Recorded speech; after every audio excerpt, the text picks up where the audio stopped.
Bueno, muy bien, buenos días de nuevo. Vamos a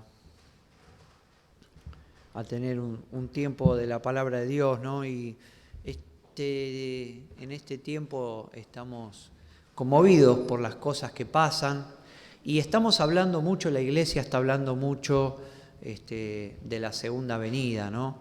Y está bien que hablemos de la segunda venida, porque creemos honestamente que el Señor está más cerca. Bueno, es lógico también que esté más cerca que nunca, porque sabemos que el día llega, pero estamos viendo, como bien tuvimos el ministerio la semana anterior, a cargo de Pedro, cómo distintas configuraciones ya anunciadas en la palabra de Dios se están dando, ¿no? Y bueno, entre medio de que todo eso pasa, Dios va trabajando a través de estas circunstancias. Y orábamos recién por los hermanos que están allí en ese lugar.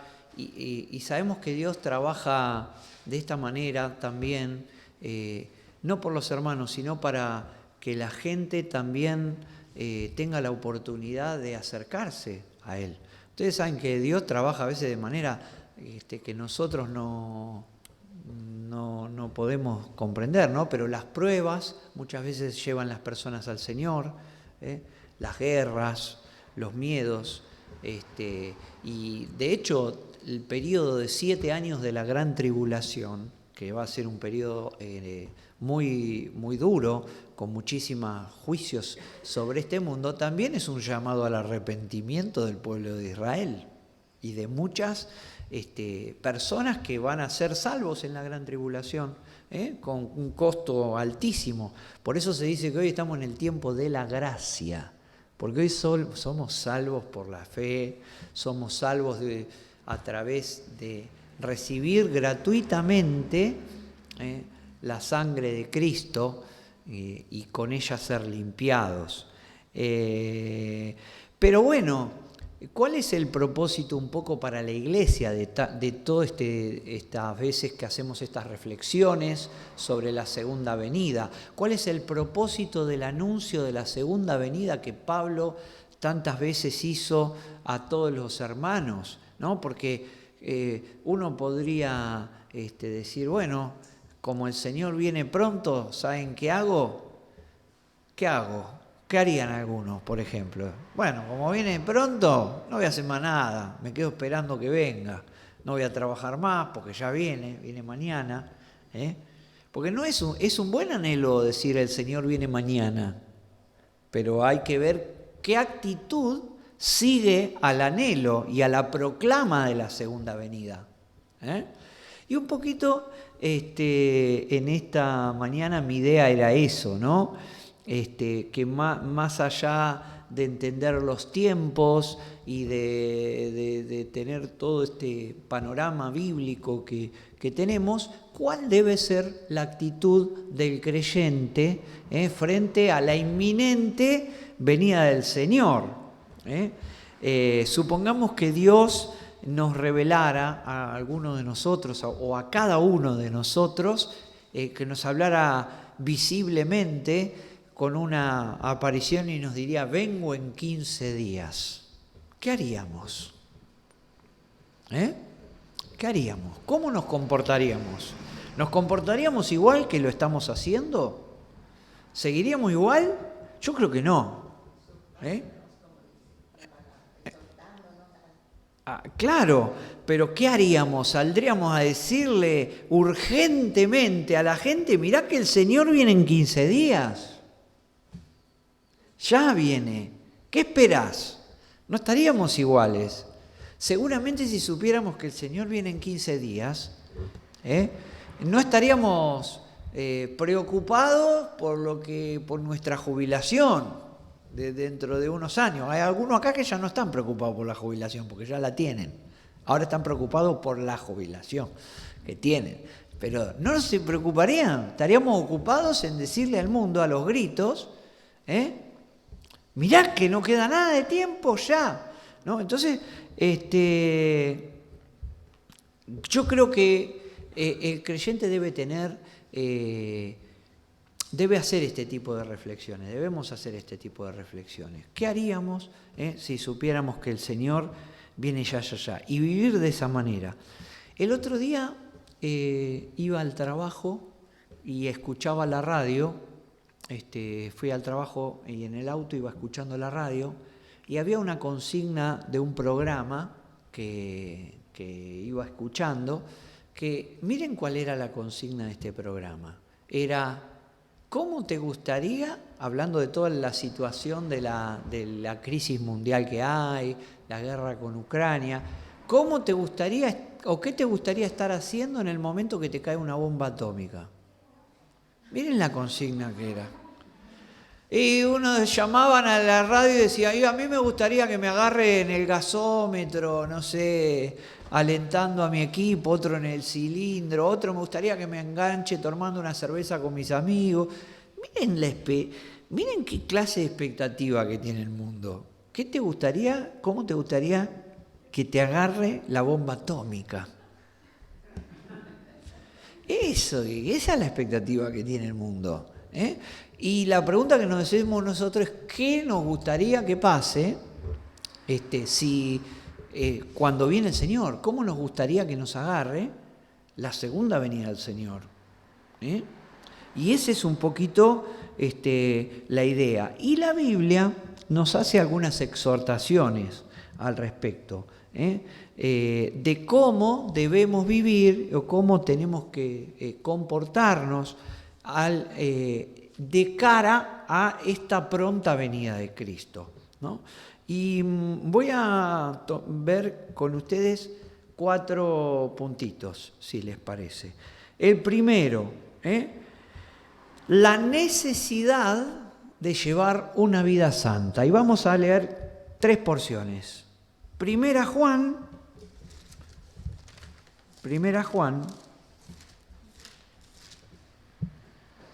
capítulo 3. Primera Juan, capítulo 3.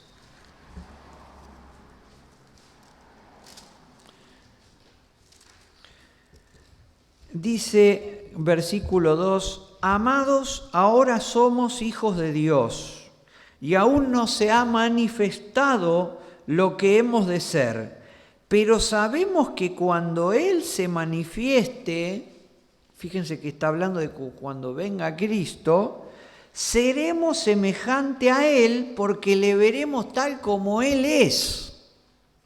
Y todo aquel que tiene esta esperanza en Él se purifica a sí mismo como Él es puro. Primera Juan 3, 2, 3. Primera Tesalonicenses, vamos a leer ahora. Primera Tesalonicenses, fíjense que estos son versículos enmarcados en la expectativa del regreso del Señor, ¿no? Primera Tesalonicenses, capítulo 3,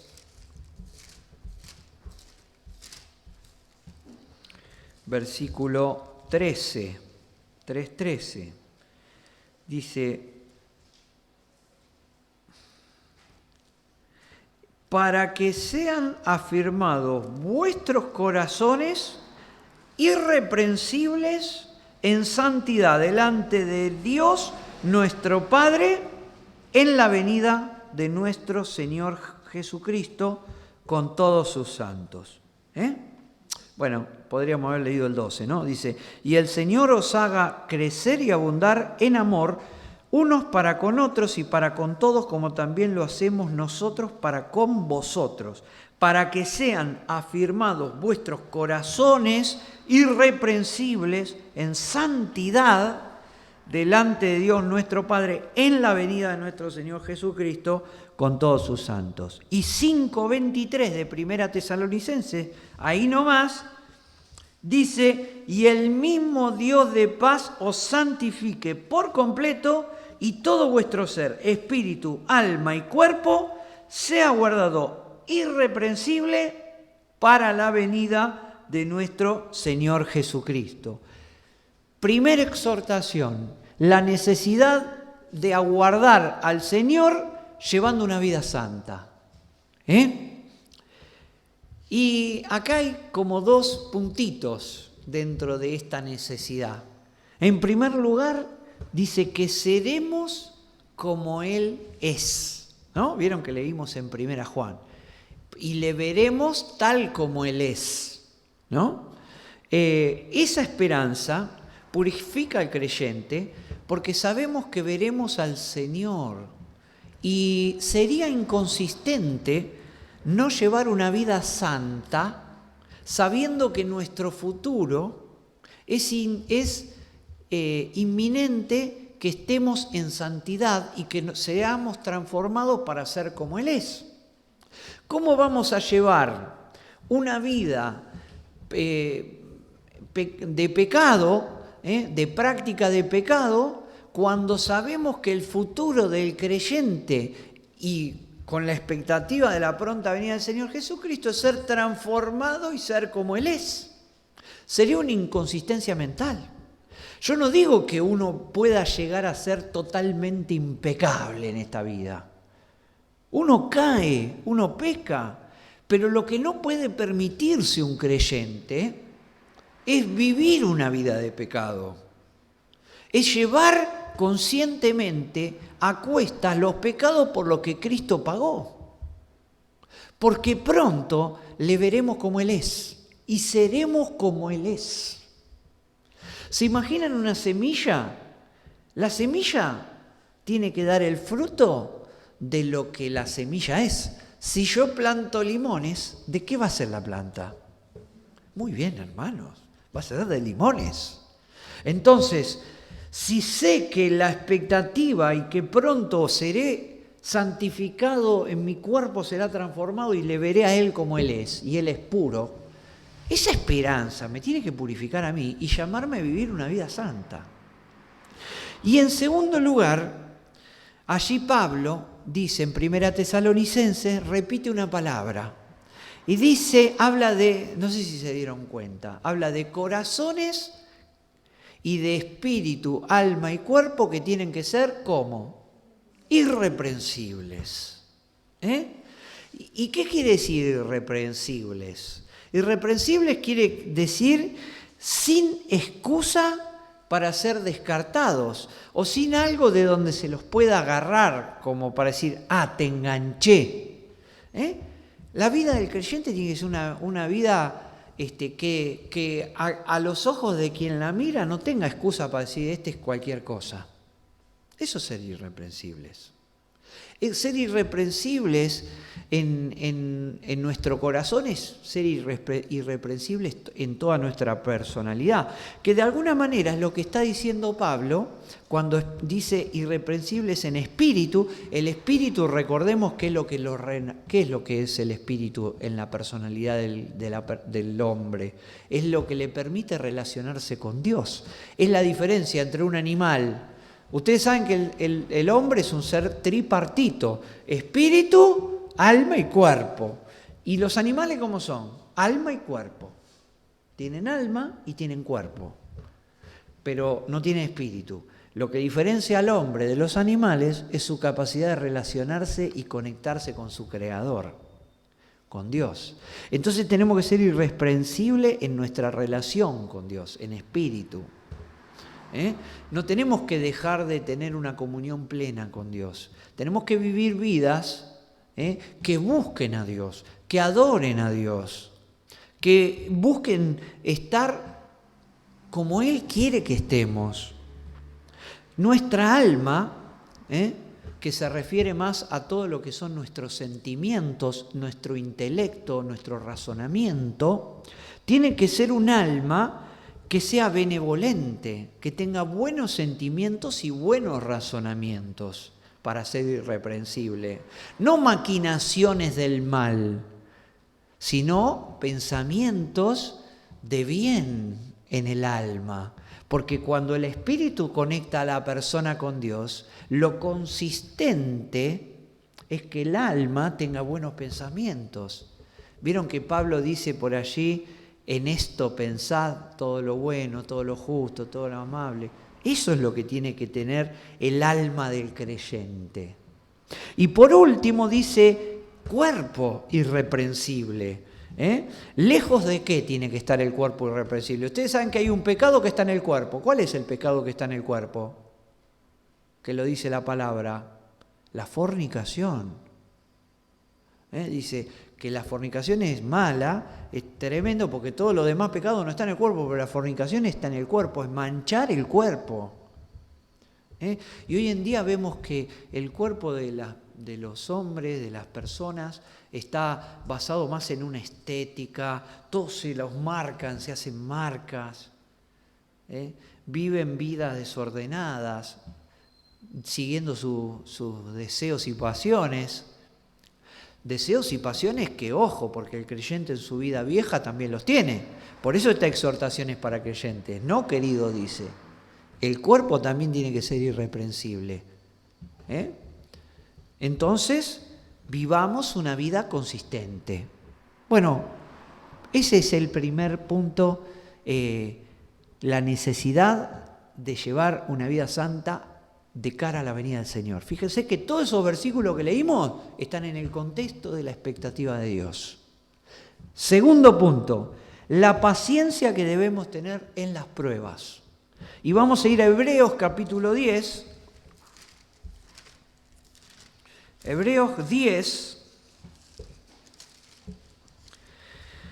versículo 35 en adelante, 10:35, dice: no perdáis pues vuestra confianza, que tiene grande galardón, porque os es necesaria la paciencia, para que habiendo hecho la voluntad de Dios, obtengáis la promesa. Porque aún un poquito, ¿y qué dice ahí? Y el que ha de venir vendrá y no tardará. Y aún un poquito, y el que ha de venir vendrá y no tardará. Necesaria la paciencia para que, habiendo hecho la voluntad de Dios, obtengáis la promesa. Porque aún un poquito, y el que ha de venir vendrá.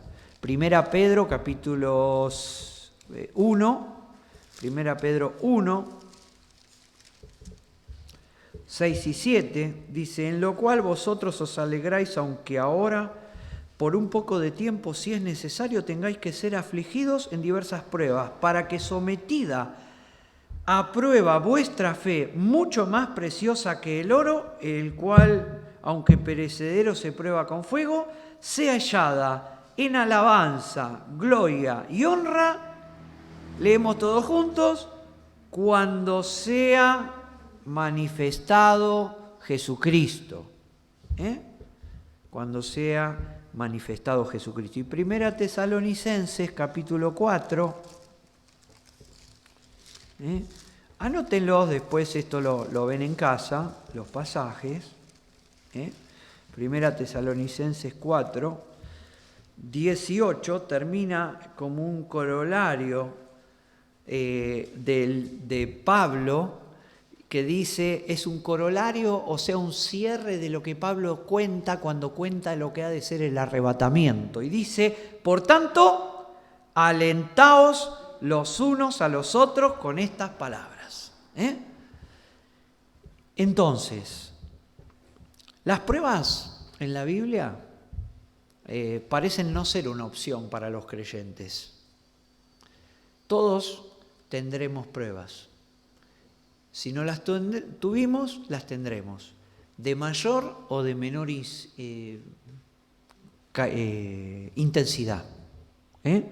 Sin embargo, tenemos que saber que Dios trabaja en esas pruebas y nos da en ellas paciencia y a su vez moldea nuestro carácter. ¿Para qué? Para que, sometida a prueba nuestra fe, sea hallada en gloria y alabanza y honra cuando sea manifestado Jesucristo. El resultado de nuestra paciencia ante las pruebas es algo que nos permite glorificar a Dios. El creyente, a través de la prueba, conforme a su posición delante de la prueba.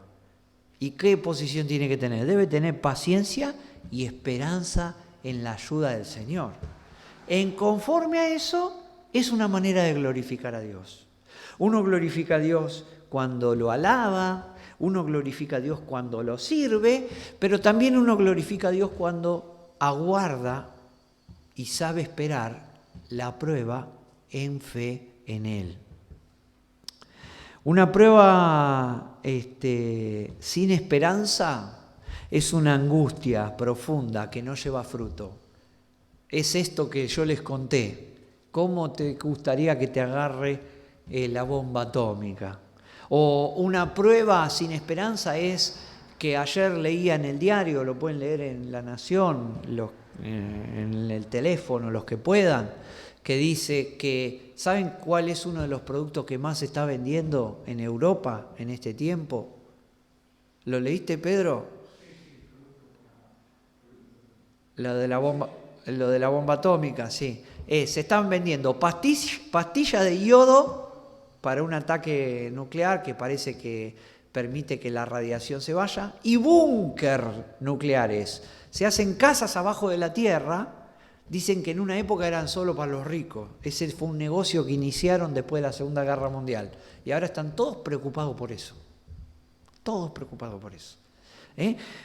Con lo cual, una prueba sin esperanza es una angustia profunda que no lleva fruto. Ahora, una prueba sabiendo que el Señor viene a buscarnos y a transformarnos es tranquilizadora. Porque uno sabe que la prueba, según como la pasemos, ese resultado de la prueba es una glorificación para Dios cuando Cristo sea manifestado.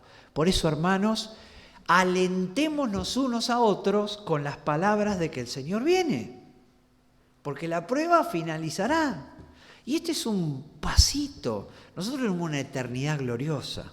Muy bien. Tercer punto. La importancia de seguir fieles a la palabra de Dios, a la doctrina. Primera Timoteo, capítulo 6, versículo 14. Bueno, vamos a leer versículo 13, que le dice Pablo a Timoteo: te mando delante de Dios, que da vida a todas las cosas, y de Jesucristo, que dio testimonio de la buena profesión de delante de Poncio Pilato, que guardes el mandamiento sin mácula ni reprensión. ¿Hasta cuándo? Hasta la aparición de nuestro Señor Jesucristo. Y Apocalipsis capítulo 3 es en la carta que se le da a Filadelfia, dice versículo 11: he aquí, yo vengo pronto, retén lo que tienes para que ninguno tome tu corona. Retén lo que tienes para que ninguno tome tu corona. Ustedes saben que, vieron que se puede leer las cartas, las 7 cartas del Apocalipsis, se pueden leer bajo distintas perspectivas. Y la carta a Filadelfia habla de la iglesia que es el remanente fiel. Ustedes saben que el concepto del remanente fiel es un concepto que siempre estuvo vigente a lo largo de la Escritura. ¿Qué es el remanente fiel? Es de un pueblo muy grande que se empieza a desvirtuar, que se empieza a ir tras dioses ajenos, que se empieza a mezclar las cosas que están bien con las cosas que están mal. Siempre hay un pequeño remanente fiel. ¿Qué es un remanente fiel? Algunos que no cambiaron en la fe. Algunos que mantuvieron, a pesar de la gran contra ejercida y de la gran presión ejercida por la masa de gente que los rodeaba, no cambiaron su aspecto ni cambiaron su forma de creer en Dios. Eso es un remanente fiel. Y hubo un remanente fiel de Israel, hubo remanentes fieles de creyentes que en la etapa de la historia de la iglesia, de la oscuridad de la iglesia, cuando la iglesia se convirtió en una religión oficial en Roma, hubo creyentes que fueron un remanente fiel. Muchos de ellos murieron quemados, muchos de ellos sostuvieron la palabra, quizás escondidos en catacumbas, en distintos lugares. Siempre hubo creyentes fieles que perduraron en el medio de la historia. Y después algunos de esos creyentes se conocieron. Lutero se conoció allá por el año 1546, ¿era? 46 creo que era.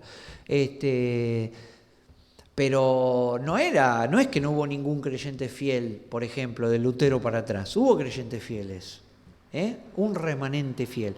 Y Filadelfia habla del remanente fiel también. Habla de la iglesia que quizás está en medio de un mundo que es totalmente contrario.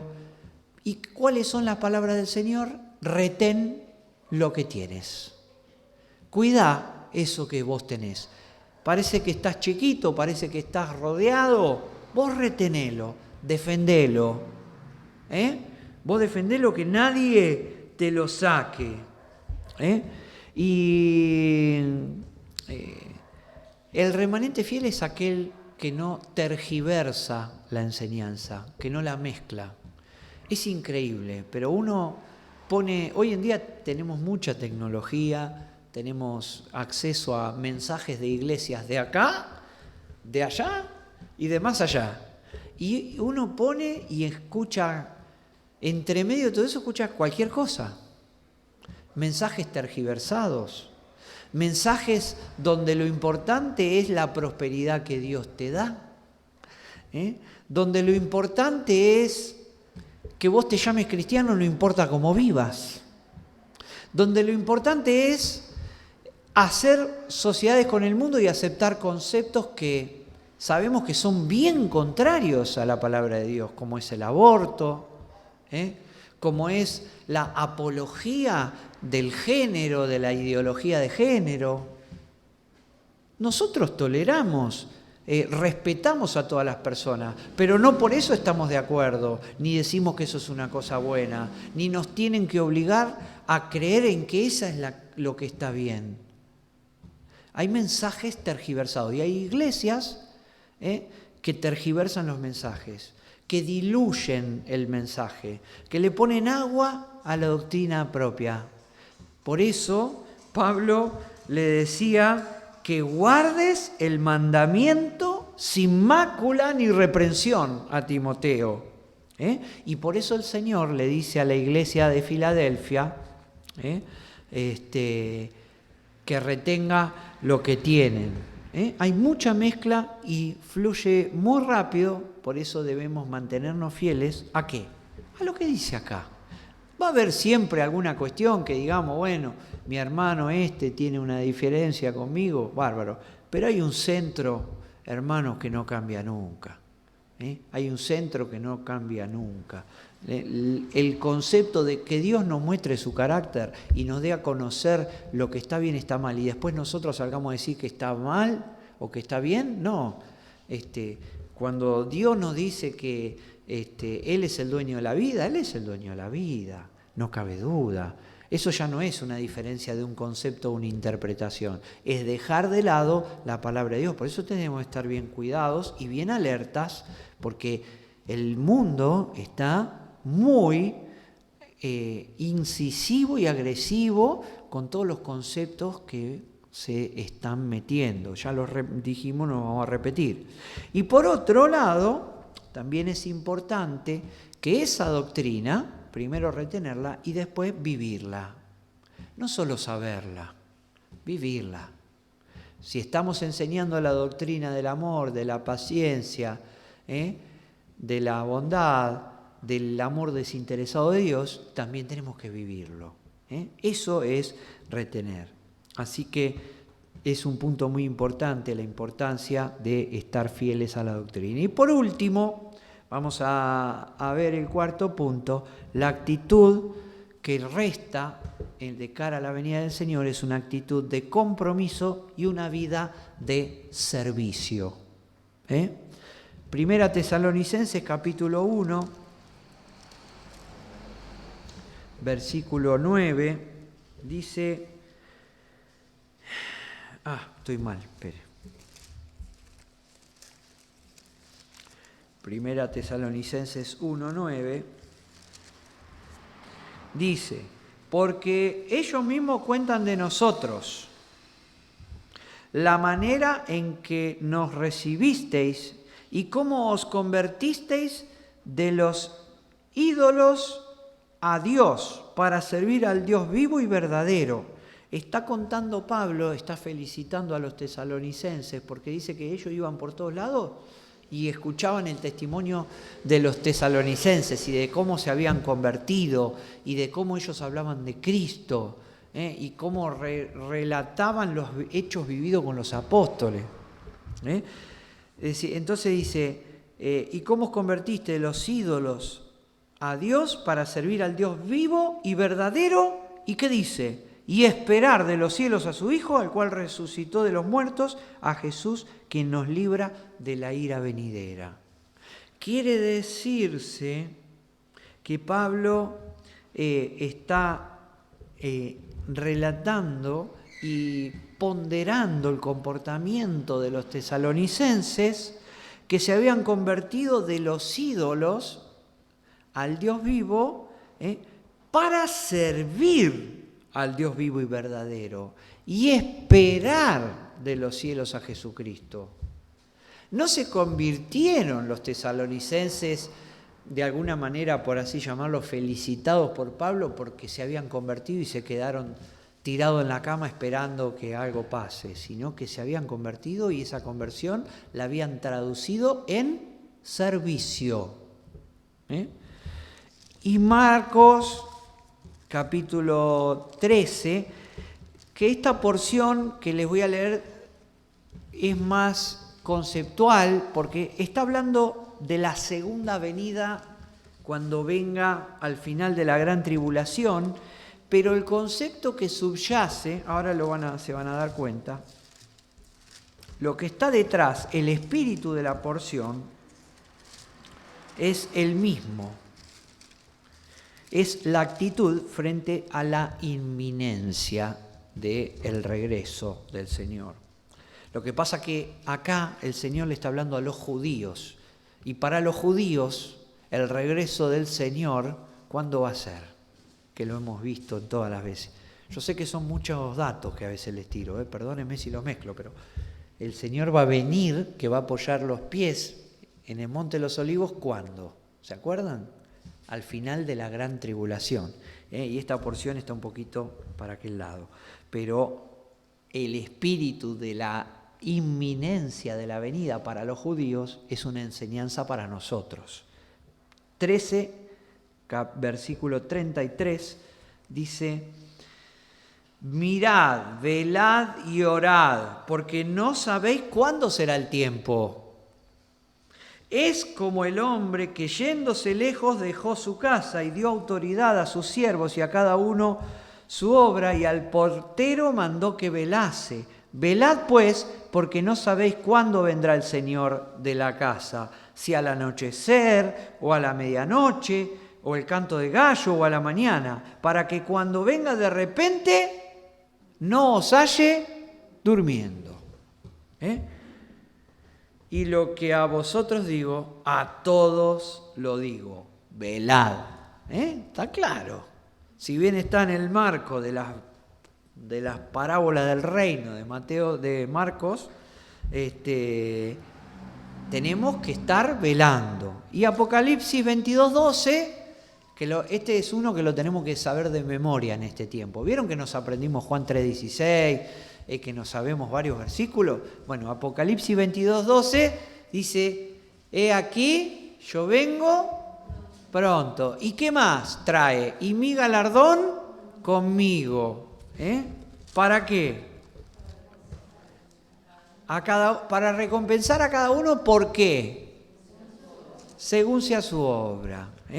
Apocalipsis 22:12. Un pasaje maravilloso, como termina la expresión del del Apocalipsis, casi al final, ¿no? Dice, aquí yo vengo pronto y mi galardón conmigo para recompensar a cada uno según sea su obra. No a cada uno según sea su sueño, sea su obra. Por eso la obra importa. Por eso tenemos que trabajar.